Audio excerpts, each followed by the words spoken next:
दोस्तों ट्रंप ने भारत के ऊपर जो दबाव बनाने के लिए H one B visa fee लगाया था, वो H one B visa fee को कोर्ट ने स्क्रैप कर दिया है। और इसके साथ ट्रंप बोल रहे हैं ये बहुत गलत कर रही है, फेडरल कोर्ट्स को न जाने क्या हो गया है, अमेरिका के लिए बहुत बुरा हो रहा है। यहाँ पे दोस्तों देखने वाली बात यह है कि ये क्लियरली भारत को कॉर्नर करने के लिए ट्रंप ने यूज किया था। 70 to 71% H one B visa fee, H one B visa जिनको मिलता है वो भारतीय हैं। और इंडिया यूएस ट्रेड टॉक्स में भारत के ऊपर दबाव बनाने के लिए ये वीजा फीस इस प्रकार का लगाया गया था। अब दोस्तों यहाँ पे आप देख सकते हैं ट्रंप बड़े परेशान हैं, H one B visa fee unlawful है और यूएस कोर्ट ने इसे स्ट्राइक डाउन कर दिया है। और क्लियरली दोस्तों तब भी कहा गया था H one B visa fee will be open for negotiation. एक बार ट्रेड डील हो जाता है तो ये ट्रेड टैक्टिक की तरह ही किया जा रहा था इसका इस्तेमाल। अब दोस्तों इंडिया यूएस ट्रेड डील अगर आप देखें तो अभी भी यूएस की टीम भारत आई हुई है, इस पर टॉक्स हो रहा है और उस वक्त ट्रंप के हाथ से कहीं ना कहीं एक बहुत बड़ा नेगोशिएशन टूल उनके कोर्ट ने स्नैच कर लिया है, खींच लिया है, छीन लिया है। और इसके साथ अगर आप देखें तो ट्रंप बड़े नाराज हैं। वो कह रहे हैं कि देखिए जो फेडरल जजेस हैं they are really giving us a hard time, it's really crazy. क्या हो रहा है कोर्ट सिस्टम के साथ, वो हमारे देश को बहुत नुकसान पहुंचा रहे हैं। अब दोस्तों यहाँ पे देखने वाली बात यह है कि ट्रंप के लिए समस्याएं तो अभी बस बढ़ रही हैं, ये तो बस शुरुआत है। ट्रंप का जितना मिटियोरिक राइज हुआ, कहीं ना कहीं ट्रंप अपने आप को डेमोक्रेटिक देश के प्रेसिडेंट बनने के बजाय राजा समझने लगे थे और वो राजा को कहीं ना कहीं डेमोक्रेसी के बाकी जो ऑर्गन्स हैं वो उसे चेक में रख रहे हैं। जी हाँ, बात हो रही जुडिशरी की। फेडरल कोर्ट जिस प्रकार से कहीं ना कहीं ट्रंप की मनमानी पे रोक लगा रहा है वो अतुलनीय है। दोस्तों यहाँ पे अगर आप देखें तो दूसरा जो बहुत बड़ा ऑर्गन है, कहीं ना कहीं तीन ऑर्गन है स्टेट के, लेजिस्लेचर, एग्जीक्यूटिव, जुडिशरी। तो एग्जीक्यूटिव पे जुडिशरी का चेक है और आने वाले दिनों में ऐसा लग रहा है मेजर चेक तब आएगा जब मिड टर्म इलेक्शंस होंगे, जिसमें ऐसा दिख रहा है कि मानो जैसे एटलीस्ट लोअर हाउस में यूएस में कहीं ना कहीं ट्रंप की जो पार्टी है रिपब्लिकन्स, उनकी हार होने वाली है और डेमोक्रेट्स की मेजोरिटी होने वाली है और एक बार लेजिस्लेचर दबाव बनाना शुरू कर देगी एग्जीक्यूटिव पे, तो कहीं ना कहीं जो ट्रंप हैं वो लेम डक प्रेसिडेंट रह जाएंगे। उनकी मनमानियों पर बहुत बड़ा चेक लगने वाला है। यहाँ पे दोस्तों क्या एग्जैक्टली हो रहा है, ट्रंप की भी बात करेंगे, भारत के साथ हो रहे ट्रेड टॉक्स की भी बात करेंगे और क्या इसमें हुआ है। तो आइए जरा वीडियो शुरू करते हैं, पर इससे पहले आगे बढ़े आपसे निवेदन है वीडियो लाइक करें, चैनल सब्सक्राइब करें, बेल आइकन अवश्य दबा दें। इसके सिवा आपको याद दिलाना चाहूंगा आपके लिए 19,999 रुपए में अकेडमी प्लस का सब्सक्रिप्शन है, जिसमें live class, hand outs, practice session आपको मिलता है। ये कीमत तब है जब आप कोड KC10 यूज करते हैं। इसके सिवा आपके लिए आइकनिक सब्सक्रिप्शन में 50% डिस्काउंट लाए हैं। जी हाँ दोस्तों, using the code KC10 50% discount आपको मिल रहा है। 14 किताब है, 1-to-1 mentorship with qualified mentors हैं, UPSC prelims mains test series with evaluation मिलता है जो आपके घर पे डिलीवर किया जाता है, यूपीएससी टॉपर सेशन होता है। लेकिन ये केवल पहले 1000 यूजर्स को ही मिलेगा, तो आप मिस ना करें, जल्दी से जाएं, जाके सब्सक्रिप्शन ले लें यूजिंग द कोड KC10। आप देख सकते हैं किताब भी है, प्रीलिम्स मेंस टेस्ट सीरीज भी है, मेंटर्स का सपोर्ट भी है, लेकिन केवल पहले 1000 एस्पिरेंट्स के लिए, तो आप इसे मिस ना करें। आप या आपके मित्रगण यूपीएससी की तैयारी कर रहे हैं तो उनके साथ ये अवश्य शेयर कर दें। जी हाँ, केवल 1000 एस्पिरेंट के लिए यूज द कोड KC10 ताकि आपको ये डिस्काउंट मिल सके। तो सबसे पहले दोस्तों H1B वीजा फीस को स्क्रैप कर दिया गया है। यूएस डिस्ट्रिक्ट जज ने कहा ये जो $100,000 का H1B visa fees president Trump ने इंपोज किया था ये अनलॉफुल है। कोर्ट ने कहा कि इस प्रकार का फीस आप कुछ भी कह लीजिए, ये टैक्स है और ये टैक्स लगाने का अधिकार प्रेसिडेंट को नहीं है। जी हाँ दोस्तों, अगर आप H1B वीजा की बात करें तो टॉप बेनिफिशियरीज जो थे, किन कंपनीज के द्वारा सबसे ज्यादा H1B वीजा इशू किया गया था 2024 का आपको डेटा दे रहा हूं। अमेजन ने 9,300 दिया था, इन्फोसिस ने 8,100, कॉग्निजेंट ने 6,300, गूगल ने 5,500 करीब, टीसीएस ने भी 5,500, मेटा ने 5,000, माइक्रोसॉफ्ट ने 5,000, एप्पल ने करीबन 4,000 H1B वीजा इशू किया था। और इसमें 75% 80% तक अगर आप देखें तो भारतीय देखने मिल रहे थे जिनको H1B वीजा दिया जाता था, क्योंकि टेक कंपनीज थे और उसमें भारतीय सबसे ज्यादा काम करते हैं। तो इसके साथ ट्रंप जो भारत पे दबाव बना रहे थे H1B वीजा के माध्यम से, फीस के माध्यम से, वो कोर्ट ने उनके हाथ से छीन लिया है। और इसके साथ अगर आप देखें तो इंपैक्ट होना शुरू हो गया था। H1B वीजा में जैसे ही $100,000 का फीस लगता है, जो रजिस्ट्रेशन ड्रॉप हुआ था आने वाले H1B वीजा के लिए, वो करीबन 38.5% ड्रॉप था।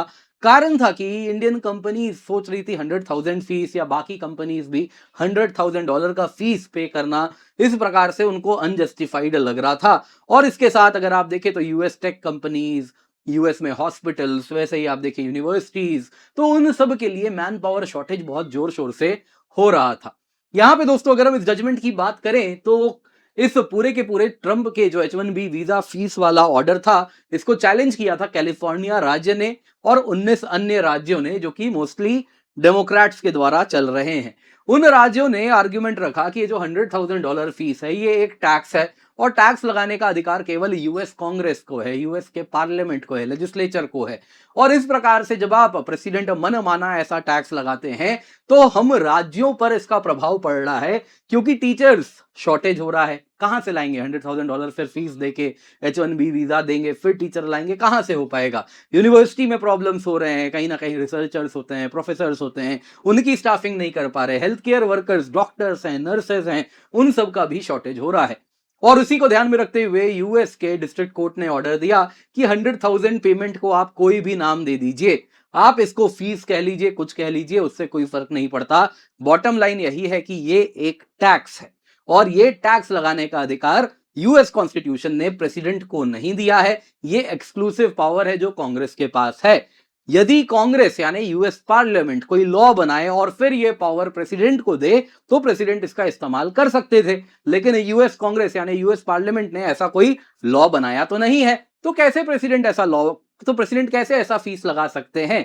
तो इस वजह से इसको स्क्रैप किया जाता है और कोर्ट ने कहा कि इस पूरे के पूरे पॉलिसी को एज अ होल स्क्रैप किया जाता है। ट्रंप एडमिनिस्ट्रेशन मोस्ट लाइकली इसको अपील करेगी, लेकिन चांसेस नहीं है कि ये कहीं से भी आगे भी कोर्ट जस्टिफाई करेगा। प्रेसिडेंट ट्रंप ने फिर वही कहा, ये जितने भी फेडरल जजेस हैं ये बहुत ज्यादा हमें पेन दे रहे हैं, परेशान कर रहे हैं, पागलपन है जो हो रहा है यूएस के कोर्ट सिस्टम में, ये हमारे देश को बहुत ज्यादा नुकसान पहुंचा रहे हैं। और ये सारी बातें उन्होंने कर दी। खैर यहां पे दोस्तों ट्रंप के लिए बहुत बड़ा सेटबैक है। ट्रंप का जो H1B वीजा फीस था वो एक टूल था जिसके द्वारा भारत के ऊपर दबाव बनाया जा रहा था। H1B वीजा फीस 100,000 लगा के वो इसको एक नेगोशिएशन पॉइंट बनाना चाह रहे थे, क्योंकि कहीं ना कहीं भारत काफी ज्यादा केयर करता है अपने आईटी एक्सपोर्ट्स के लिए, वैसे ही जो एजुकेटेड मिडिल क्लास है उनके लिए जॉब्स के लिए। तो कहीं ना कहीं आईटी सेक्टर को इंपैक्ट करने का प्रयास ट्रंप ने किया था और इसके द्वारा वो एक लेवरेज लेना चाह रहे थे भारत के ऊपर, जिसके द्वारा वो कंसेशन चाह रहे थे भारत यूएस को दे दे एग्रीकल्चर में, डेयरी में, मेडिकल डिवाइसेस में, डिजिटल ट्रेड रूल्स में। तो ये कहीं ना कहीं पूरा का पूरा खेल ट्रंप खेल रहे थे, लेकिन वो नेगोशिएशन टैक्टिक जो था यूएस कोर्ट ने छीन लिया है। कोर्ट ने H1B वीजा फीस के पावर स्नैच कर लिए और इस वजह से जो ट्रेड टॉक्स चल रहे हैं ठीक उसी बीच में ट्रंप के हाथ से एक बहुत बड़ा नेगोशिएशन चिप छीना गया है। तो कहीं ना कहीं नेगोशिएशन में कमजोर तो हो गए हैं ट्रंप। खैर दोस्तों इंडिया यूएस ट्रेड टॉक्स चल रहा है, ऑलरेडी अंडरगोइंग है और इसमें अगर आप देखें तो भारत ने बड़े ही क्लियरली कहा है कि देखिए ट्रेड डील की जहां तक बात है उस पर हम जोर शोर से आगे बढ़ेंगे, लेकिन कुछ बातें हैं जो क्लियर करनी होंगी। आप अभी दुनिया पे नए नए टैरिफ लगा रहे हैं, जैसा आपको बताया था यूएस सेक्शन 301 के अंतर्गत वो फोर्स्ड लेबर पे 60 देशों पे 12.5% टैरिफ लगाए हैं। वैसे ही दूसरा इन्वेस्टिगेशन कर रहे हैं ओवर कैपेसिटी पर, तो उसमें भी आने वाले दिनों में नया टैरिफ लगने वाला है। भारत कह रहा है पहले तुम ये सब कर लो, सारा टैरिफ डिसाइड कर लो, लगा लो, उसके बाद हम नेगोशिएशन करेंगे, क्योंकि हम नहीं चाहते कि अभी नेगोशिएशन हो जाए उसके बाद फिर तुम कोई नया टैरिफ लगा दो। तो भारत बड़ा क्लियरली कह रहा है कि ये इंश्योर करना होगा एक बार ट्रेड डील साइन होता है उसके बाद फ्यूचर में अमेरिका कोई टैरिफ नहीं लगाएगा। तो इस तरीके से ही हम आगे बढ़ेंगे। तो यहां पे इस वक्त नेगोशिएशन के दौरान ट्रंप का पोजीशन धीरे धीरे धीरे धीरे कमजोर होना शुरू हो चुका है। यहां पे दोस्तों अगर हम कमजोर होने की बात करें तो clearly Trump is under check. Courts बहुत ज्यादा ट्रंप के, जो कि कहीं ना कहीं पावर ग्रैब ट्रंप कर रहे हैं, उसके ऊपर बहुत ज्यादा चेक्स रखा गया है। अगर आप देखें तो इमिग्रेशन रेगुलेटरी रूल्स जो बन रहे हैं उनके, एग्जीक्यूटिव पावर का जिस प्रकार से ट्रंप मिसयूज कर रहे हैं, फिर वो H1B वीजा फीस हो गई, टैरिफ्स हो गई, हर प्रकार से कोर्ट्स ने चेक लगा के रखा है। लेकिन end of the day courts का जो चेक होता है वो थोड़े टाइम बाद आता है, 6 महीना 8 महीना कोर्ट में केस चलता है, फिर जाके कोर्ट डिसाइड करता है। तो यहां पे दोस्तों फिलहाल तो ट्रंप पे रोक लगी हुई है, लेकिन आने वाले दिनों में रोक और जोर शोर से लगेगी। ट्रंप इसी में परेशान है, फेडरल जजेस को अटैक कर रहे हैं, पब्लिकली नेम कॉलिंग करते हैं। क्लियरली दिख रहा है कोर्ट्स कहीं ना कहीं ट्रंप के आर्बिट्ररी पावर्स के ऊपर चेक लगा के रखे हैं। लेकिन समस्या अभी नहीं है, समस्या नवंबर में होगी जब मिड टर्म होने वाला है और ट्रंप का लेम डक प्रेसिडेंट बनने की संभावना बेहद अधिक हो गई है। देखिए दोस्तों, रिपब्लिकन्स के पास बहुत नैरो मार्जिन है दोनों ही हाउसेज में, लोअर हाउस में भी और अपर हाउस यानी सेनेट में भी। ट्रंप का अप्रूवल रेटिंग ऑल टाइम लो पे है। हिस्टोरिकली ऐसा देखा गया है यूएस में, जो सेकेंड टर्म होता है उसमें जब भी मिड टर्म्स होते हैं तो जो रूलिंग पार्टी होती है उसके सीट्स कम ही होते हैं, भले अप्रूवल रेटिंग प्रेसिडेंट की कितनी हाई क्यों ना हो जाए, लेकिन वो सीट्स कम होते हैं, एक एंटी इनकम्बेंसी दिखता है। तो यहां तो अप्रूवल रेटिंग लो है, उसके ऊपर हिस्टोरिकल एंटी इनकम्बेंसी जो कि देखने मिला है वो भी दिख रहा है। तो बहुत ज्यादा संभावना बताई जा रही है कि एटलीस्ट लोअर हाउस में, जो यूएस हाउस है उसमें तो डेमोक्रेट्स आने ही वाले हैं, अपर हाउस यानी सेनेट में भले ना आए, लेकिन लोअर हाउस में लगभग तय माना जा रहा है कि डेमोक्रेट्स आने वाले हैं। और इसके साथ यूएस प्रेसिडेंट बन जाएंगे अपने आखिरी 2 सालों में लेम डक प्रेसिडेंट।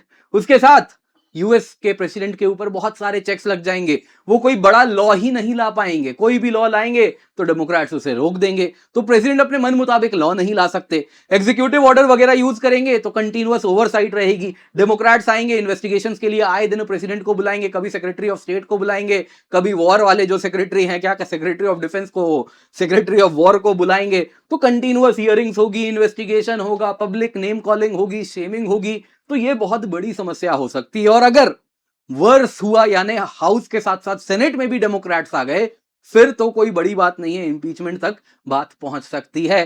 जिस प्रकार से ट्रंप ने पावर अब्यूज किया है, ये बात हम सब जानते हैं। जिस प्रकार से कहीं ना कहीं अगर आप देखें ऐसे एलिगेशंस हैं करप्शन के, फैमिली ओरिएंटेड करप्शन जो हो रहा है, पूरा परिवार मिलके कमा रहा है, तो वो सब के भी पोल खुलने शुरू हो सकते हैं। कोई बड़ी बात नहीं है उन सब के लिए। ट्रंप और उनके परिवार को भी आए दिन कहीं ना कहीं आप देखें तो डेमोक्रेट्स इन्वेस्टिगेशन के लिए कॉल करना शुरू करेंगे। तो ट्रंप के लिए समस्याएं बढ़ने वाली हैं, उनका जो कहीं ना कहीं राजा बनने का शौक है, लग नहीं रहा वो पूरा हो पाएगा।